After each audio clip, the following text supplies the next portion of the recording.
Hello, I'm Esther Githu-Ewart. Welcome to Africa 54. Here's what's coming up.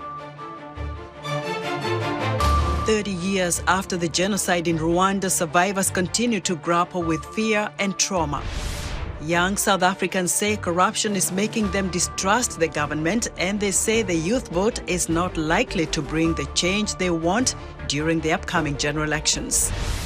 And the United States expects to have a total solar eclipse in some cities on Monday. Millions of people will experience the celestial phenomenon. All this and much more coming up on today's Africa 54.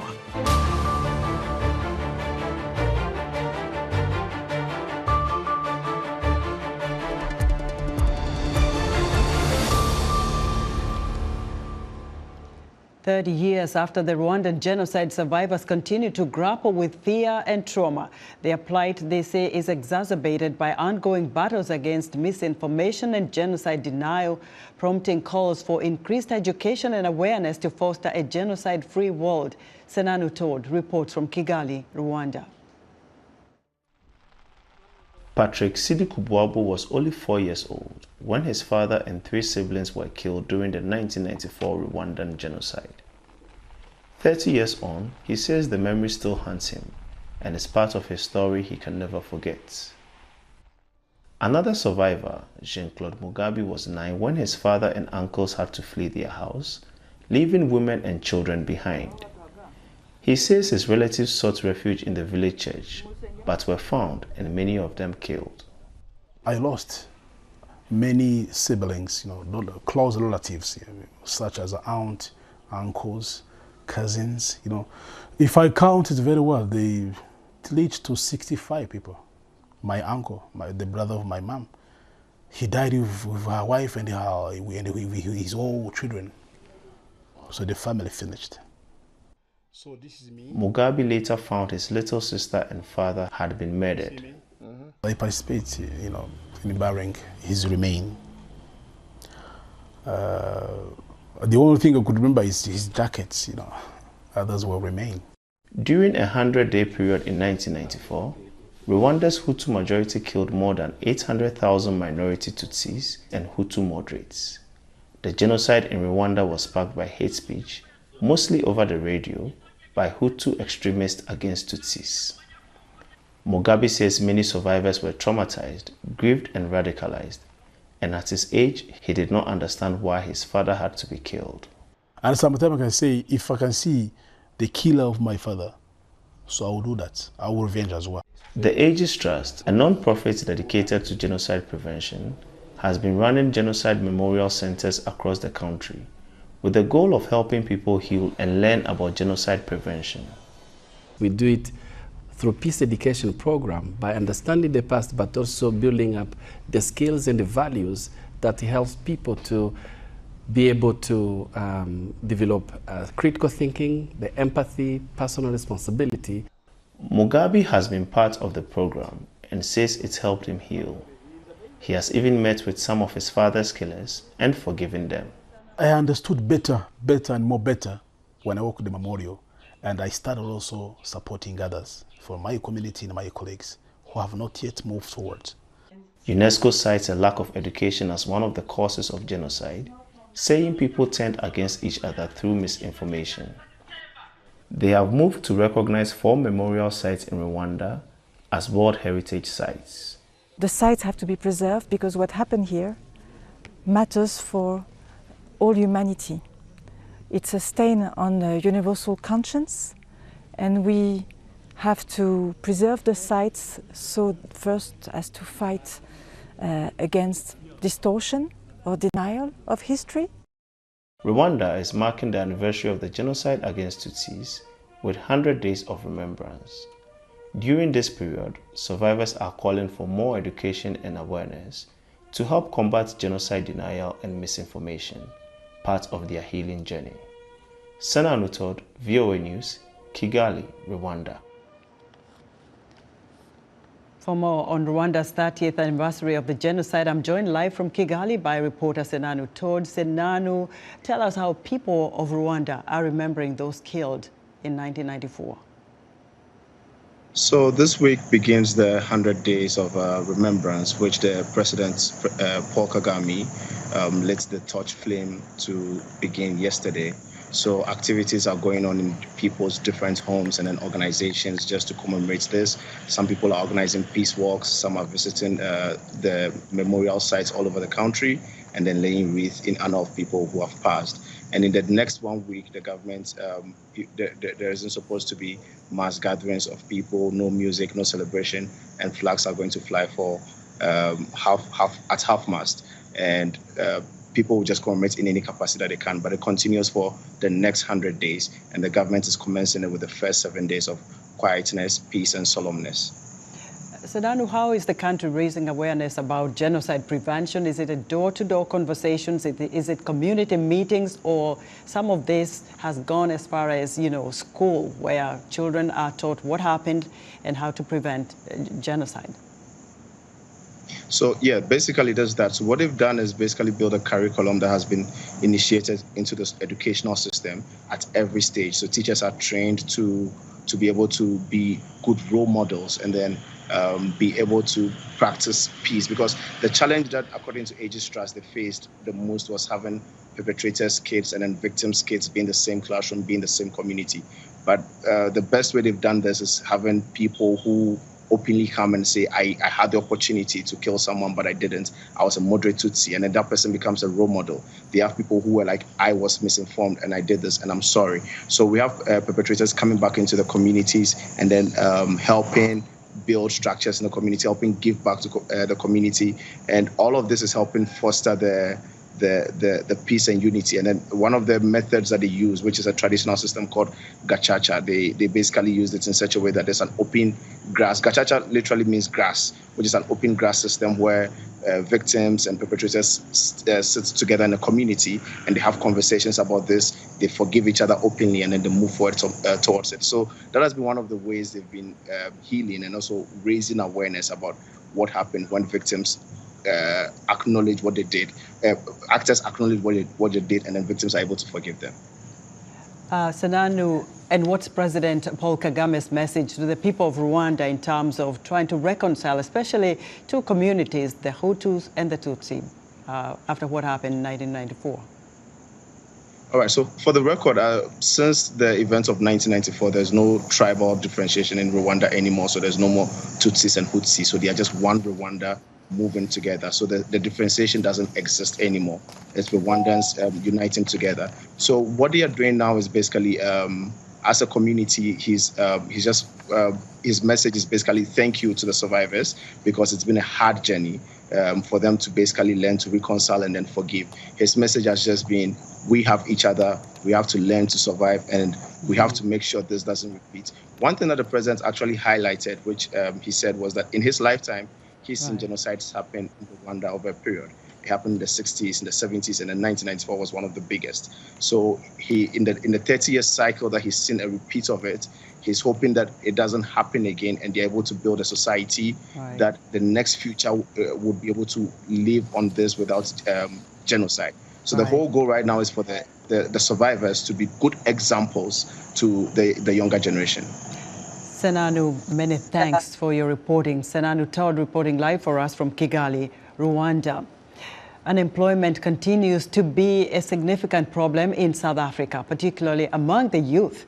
General elections are set for May 29th. The high levels of unemployment and weak economic growth are crucial issues affecting the ruling party, the African National Congress. For more insight, VOA's Paul Ndiho spoke with Mundia Paul Hakola, a political analyst based in Lusaka, Zambia. The state of affairs in South Africa, it's to say the least, it's undesirable. And in actual fact, it's disappointing to be a black young person in South Africa, worse for black female. The ANC seems to think just because in 1994 they've won election, and furthermore because they're a 112-year-old party, we must almost treat them like demigods to say, you've saved us, therefore you'll remain in power despite performance, or the lack of performance, as it were. Therefore, you find a lot of young people whom, like myself, I would rank myself as highly qualified, competent. But the thought of me being in politics or running for office, knowing that if I don't corrupt myself, or if I don't allow people to eat, I will die, that scares me. And that puts me off as a young people to say, if I want to make my state and my country better, the likelihood of being good and doing good things is death. That for me is problematic. How about the likes of the DA, Malema's vibrant party? There are a lot of people who think that maybe those could be an alternative to the ANC. The DA has never been kind to dark-skinned people all over the world. Liberalism simply does not work. Liberalism through the DA, I would assert, is racist. It does not empower black people, none whatsoever. It purports itself to be efficient, but it's efficient for white people mostly. It's not efficient for all people. They tout themselves as all-inclusive. They tout themselves as a party that cares for all people. The EFF on the other party, it's run by a very strong leader. I'm cognizant of this. My critique of the EFF only comes here. As much as Malema usually says, well, look, I'm going to be in power, and then being in power, I'm going to naturally just step out and allow people to take over. We might say, yes, he might do that, but I don't think so. We have seen the likes of Putin, and I'm not saying he's like Putin or he's like Muammar Gaddafi, is like Mugabe and the rest of the strong leader, Kagame in Rwanda, for example. But his personality is necessary for the current political climate. On a positive note, how do you see these issues play out in the next election? I am excited. I've registered to vote, and I hope that there are young people who are in government who will be able to take us with them to the next chapter of South African political landscape on the 29th of May might give us a hope towards the emancipation of the entire continent. Mundia Paul Hakola is a Lusaka-based political analyst. Kenya's doctors' strike is now entering its fourth week despite calls from President William Ruto to return to work. Ruto says he understands the situation and says Kenya is borrowing money to pay salaries and the country must live within its means. For more insight into this walkout, I'm joined live from Nairobi by Dr. Kahura Mundia, the Secretary General of Kenya's Medical Practitioners and Dentists Union. Dr. Mundia, welcome to Africa 54. Thank you. Well, my name is Dr. Kahura Mundia, and I'm the Deputy National Chief Person. Doctor, we've given you your good title there. President Ruto has already said there's no money to meet. So how do you, now agree to the demands? I mean, you continue to demand that you need pay hikes. The president has said there's no money. What do you do next? Well, the situation is quite unfortunate. It is the 26th day today. And the president has taken his sweet time that he only addressed us yesterday, 25 days after the strike. The right to all Kenyans to enjoy health care is absolute. The doctors, whatever they're demanding, was settled 7 years ago in a collective bargaining agreement. So what we are doing simply is to remind the government to continue honoring the collective bargaining agreement that has been in force. Living within our means is okay, but doctors' right to decent and dignified work must be upheld. Doctors are ready to go to work and they are ready to serve Kenyans. So we await talks from the government. But many Kenyans have lost their lives since you went on strike, and many of them, of course, cannot afford to pay private hospitals. What do you tell them? Well, that's the saddest part. We want a stronger public healthcare system because most Kenyans cannot afford the private sector. But over the years, it has been designed that the public sector must be weakened by not supporting it so that most persons can get to gravitate to the private sector. Doctors in Kenya, a majority number, work in the public sector, and it is a call for the government to to strengthen this sector because most Kenyans cannot afford private care. So we are pleading with the government to fast-track talks because so far we've not been invited on the table. There are no offers, and we are still waiting for the government to wake up from its sleep to deliver that right to healthcare and make sure that Kenyans enjoy the highest right to quality healthcare, which is served in the public facilities. Do you see a situation where you can work out something with the government to be able to get back to work? Because every day that passes, a lot of people are dying, whether it's road accidents, other illnesses, and they have nowhere else to turn to. Yes, we are hopeful. The court directed that we conclude talks in the next 2 weeks. Now, it's over 7 days have lapsed, so we still have 7 days to go. We are waiting for the government officials to come to the table because there's no new pay hike that we're demanding. All we are demanding is an implementation, continued implementation of the 7-year-old collective bargaining agreement, which stipulated that doctors must be paid a particular amount, which has been the case, and the pay cuts that are proposed by the current government should not be allowed. Doctors must have dignified work. Doctors must be allowed to train. Doctors must be allowed to have that decency at the workplace. Because when you have a doctor dissatisfied with terms of work, the motivation that drives them to continue offering services to Kenyans gets low.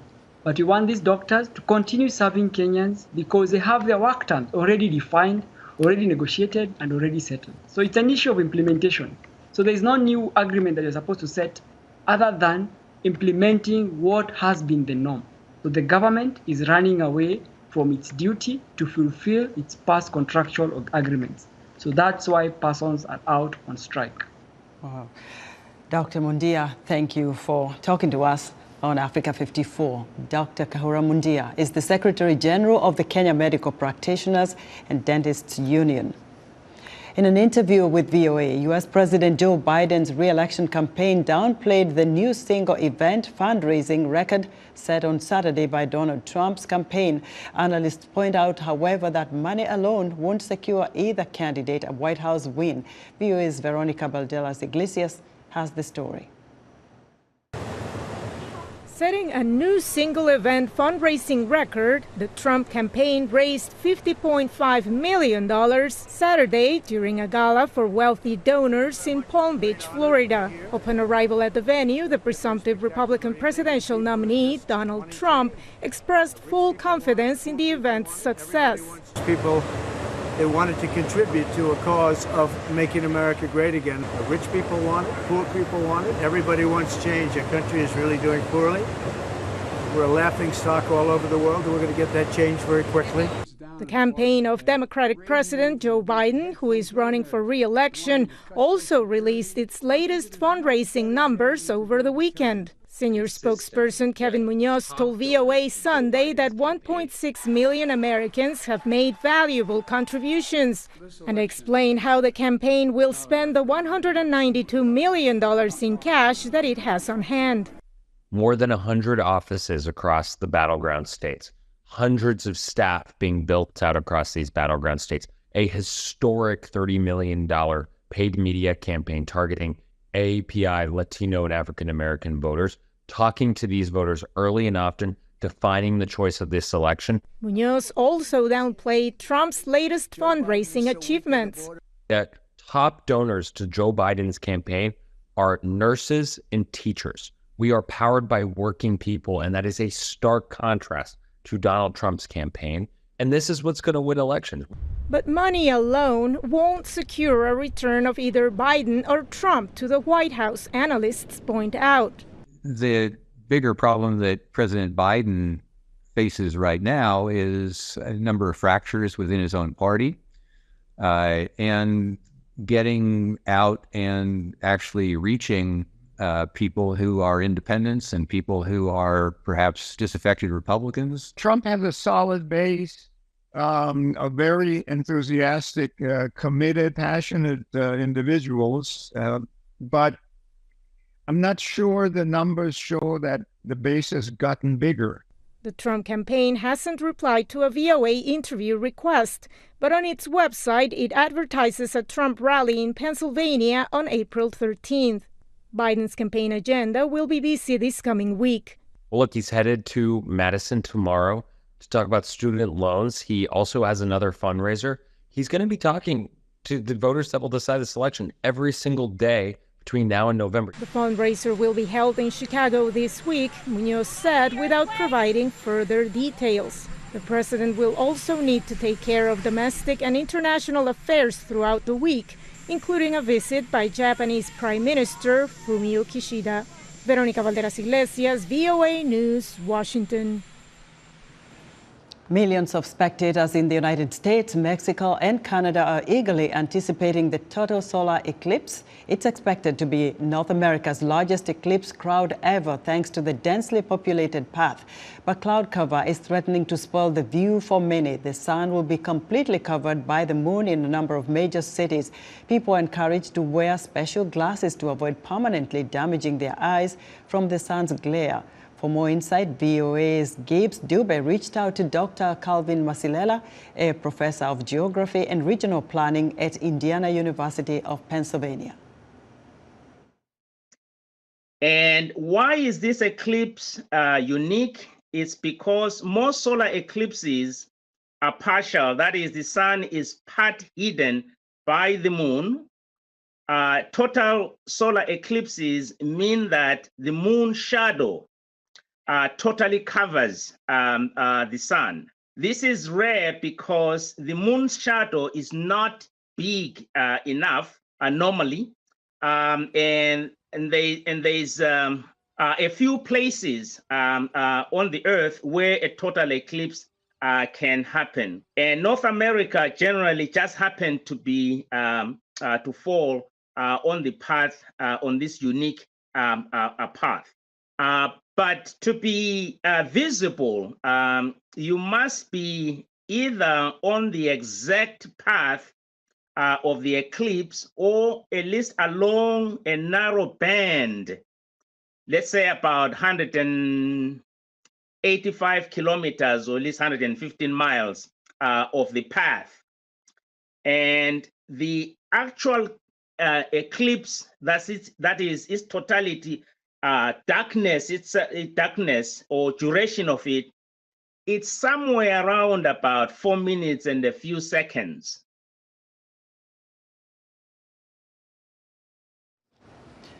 That was Dr. Calvin Masilela, professor of geography and regional planning at Indiana University of Pennsylvania, speaking with VOA's Gabe Dube.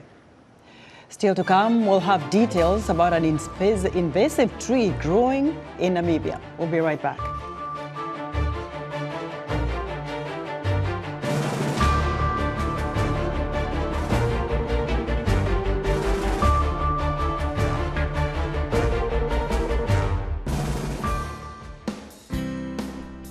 Health, wellness, sport, beauty, medical breakthroughs. Healthy Living cares about your well-being. What are the main health concerns in Africa and around the world? Find out the latest on coronavirus. Connect with our experts and ask them questions. How long does the virus stay? Join me, Lino Khmoudou, in Washington, every week on Healthy Living, right here on VOA.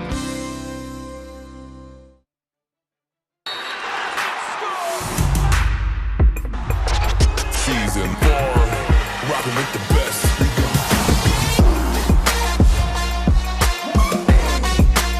Rocking with the best.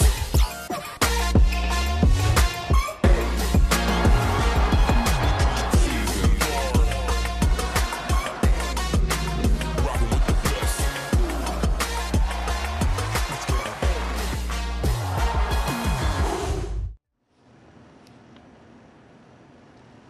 In other news, Mozambique authorities say a makeshift ferry boat sank off the northern coast late Sunday, killing 96 of the approximately 130 people on board. Most people were trying to escape the mainland because of a panic caused by disinformation about cholera, according to the Nampula Province Secretary of State, Jamie Neto. Rescuers have found 11 survivors. An internal UN mission document reveals that rebel groups are making new gains in Eastern Democratic Republic of Congo after Indian UN troops abandoned positions near Sake, the largest city in North Kivu province. Their population in Sake has doubled to 2 million as refugees flee the advance of the M23 rebel group. And Nigeria's former central bank governor Godwin Emefiele pleaded not guilty at a bail hearing in Lagos on Monday to new charges alleging misuse of authority, abuse of office, and corrupt practices. Emefiele is the most high-profile corruption case under President Bola Tinubu, who suspended the former central bank governor last May. Emefiele denies the charges. Invasive acacia trees in Namibia are sucking up valuable groundwater. Farmers cut them down to make way for pasture for their livestock. Now, a company has found a novel way to use fungi to turn the cut-down trees into eco-friendly bricks. Vitalio Angola reports from Breakwater, Namibia. It's mycelium density 1. Hilma Nashandi grows fungi at Mysohab in Breakwater, just north of Namibia's capital, Windhoek. The company sells the mushrooms in retail shops, but the main product is underneath. The mushrooms, root-like mycelia, grow in a substrate of invasive acacia trees ground into sawdust. So the mycelium in the substrate form a bond. Mycelium now behaves like a glue that is binding the substrates together as it feeds on it. Now you have more of like a block. So it will require some strength for you to break it apart. Workers press the blocks into square bricks. They are baked for 12 hours to increase their strength and durability and left to cool for another 24 hours before they are ready to use. Hafeni Tata is the supervisor of the brick-making section at the Mysohab project. This is our finished product of extracting the brick. This is a very, very, very strong brick. It can weigh, its strength is about 35 MP. And it weighs about, as a finished product, it weighs about 13 kilograms. The finished bricks are tougher than concrete, Mysohab says. Gilbert Shava is an architect on the company's building prototype project. He says the bricks also provide good insulation, making them ideal for Namibia's hot summers and cold winters. Plus, he says, making them does not generate much planet-warming carbon dioxide. So the advantages of this brick is that, one, the carbon footprint of the brick. When you compare with the traditional bricks, it doesn't consume a lot of, it doesn't have cement in, because the process of making cement, that's where you've got a lot of carbon emission.